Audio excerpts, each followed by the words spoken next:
né? Biden que ganhou uma nova pedra no sapato, inclusive o presidente americano falou que seria um desastre para a Rússia caso o governo de Putin decida invadir a Ucrânia, e o Kremlin reagiu dizendo que a fala desestabiliza a situação.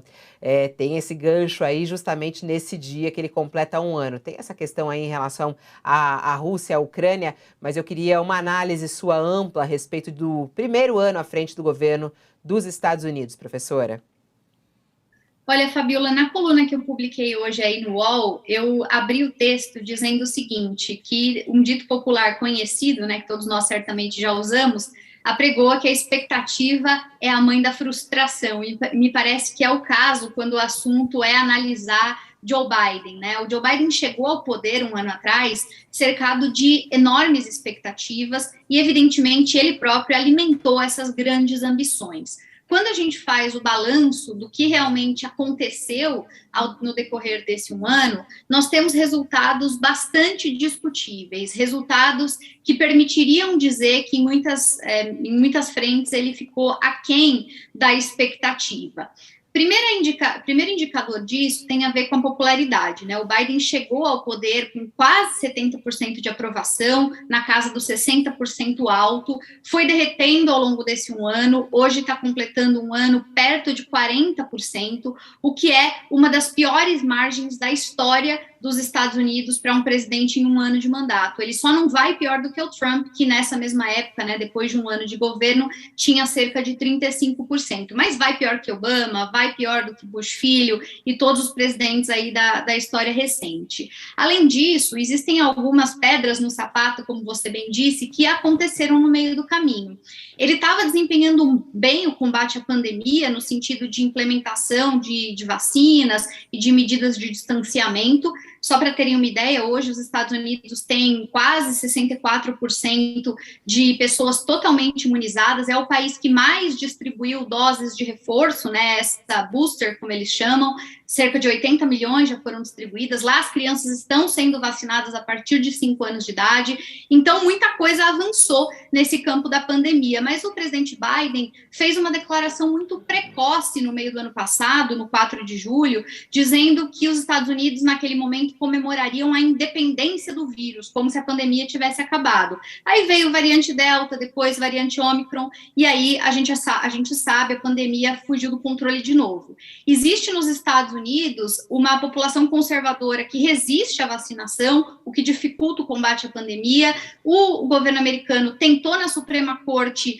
a obrigatoriedade da vacinação em grandes empresas e perdeu, que foi uma derrota para o Biden. Então a pandemia virou uma espécie de imbróglio, né, para o governo Biden. Além disso, a pandemia reverberou sobre a economia, né? Então houve algum tipo de melhora em relação ao ano anterior, o desemprego, por exemplo, caiu e tudo mais, a Bolsa Americana começou a se recuperar, mas a inflação tem sido um problema. A inflação dos Estados Unidos hoje está marcando aí cerca de 7 pontos percentuais, o que está acima do teto estabelecido pelo Banco Central americano, e, claro, cria uma pressão enorme, né, sobre o consumo, a renda e tudo mais. É a maior inflação, Fabiola, em 40 anos. Então, pandemia com economia inflacionária está sendo um problema para o Biden. E, politicamente, isso se manifesta na dificuldade que ele tem para aprovar alguns projetos. Ele aprovou planos de recuperação, trilhardários, é verdade, a gente não pode deixar de mencionar isso, né, 2 planos importantes,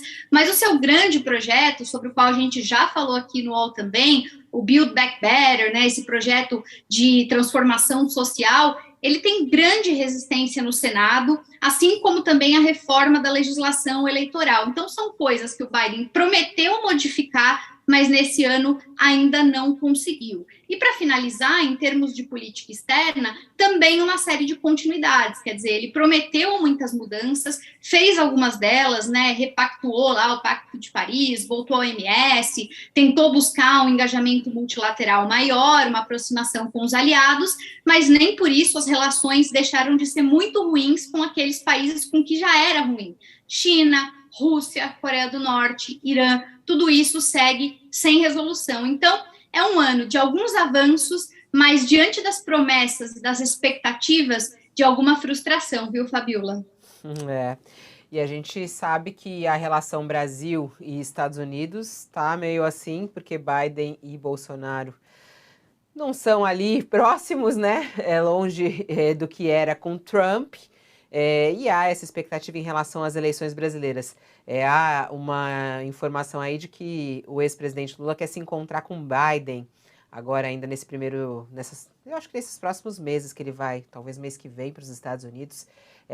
Biden e Lula são mais próximos, professora?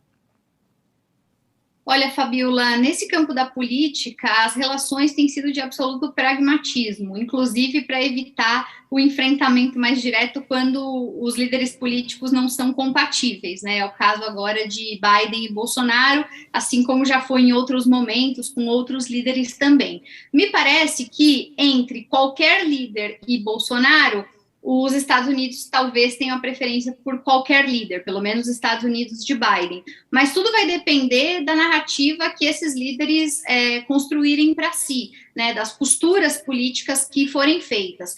Me parece que não há uma predisposição do lado americano em tomar partido nas eleições. Isso, aliás, foge não só aos protocolos internacionais, né, do que se espera num contexto democrático, mas também não é do estilo da diplomacia e dos políticos norte-americanos. A sensação que eu tenho é que, por mais que do lado brasileiro os candidatos eles tentem forjar essa aproximação e que isso possa ter alguma representação e tal, do ponto de vista dos americanos, eles vão se esquivar, eles vão evitar, porque a ideia é primeiro deixar a situação doméstica se apaziguar e as eleições darem o seu resultado, para depois pensar em como eles vão lidar com isso. Não significa que eles não possam ter preferências, que eles não possam ter afinidades, mas do ponto de vista formal, oficial, e até para evitar esses ruídos de mensagens cruzadas, me parece que os norte-americanos vão tentar se manter fora dessa. Eu tenho dito que esse ano agora de política